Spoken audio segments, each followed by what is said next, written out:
So, guys and girls, we've just literally come into the end of filming some new products for the U-zit range, which are now on the website, down at my fishery in Godney.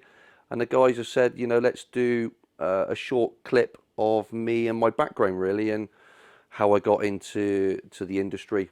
So, where do I start? Started fishing on a local river to me when I was about 8 years old, a little river called the Sheppey, just outside of Glastonbury. And as you did back then, you sort of went through a process. You'd start on a whip catching brownies, silvers, then you start your match fishing. And then around about 1987, 88, I started carp fishing for the first time. And pretty much from that day, I didn't look back, to be fair.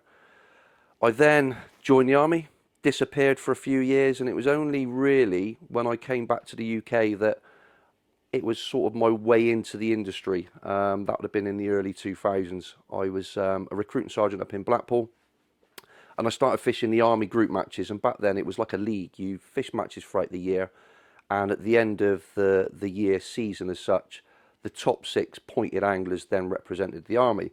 And at the time, the army team was fully supported and sponsored by Kev at Mainline and Fox International. So that was my sort of way of really then, when I got into the industry, doing things with the industry as such. So ended up doing things like the Carp Classics as head coordinator, helping people like Ross Honey. You then get friendly with all the other names and people within the industry, and it sort of grew from there.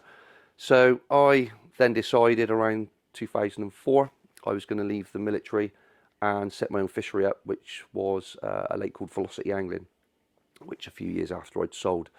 So in 2009, when we had Velocity Angling, I started a bait company with a good friend of mine and at the time business partner Miles Corbett, and the sister company then was Velocity Baits. So we started developing what is known now as the A-Krill, which back then was the AK-4R. Now a lot of people thought, because I was in the military, AK-4 was a gun, which obviously it is a Russian gun, but it stood for Antarctic Krill 4-Season Red, because we did 2 types of krill baits back then. I don't think anyone had really ever heard of Antarctic Krill when we bought it out. I know every bait company now has got a krill bait, but yeah, back in 2009 when we started developing it, you know, it was the original krill.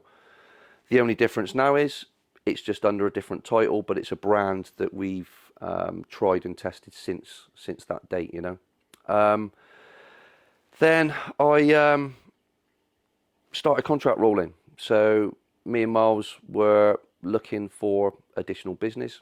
There was a lot of companies that were very busy and they couldn't control the demand that they had. So I came up with the idea of, well, let's start some contract rolling. So we won't mention any names. Started rolling for probably 2 or 3 of the biggest companies in the UK, Boiley, and also producing and consulting for some of the big companies with all the hook baits. To this day now, we still contract roll predominantly hook baits for a couple big companies and a few smaller companies, and we support companies. So although U-zit Baits is a new brand and it's something that's only been around a couple of years, the experience behind the brand has been there for the last 12, nearly 13 years. So yeah, that's a little bit about me. That's where the brand sort of came from, and yeah, hopefully long term it stay. But yeah, that's a little bit about myself, where it all began to where I am today. Cheers.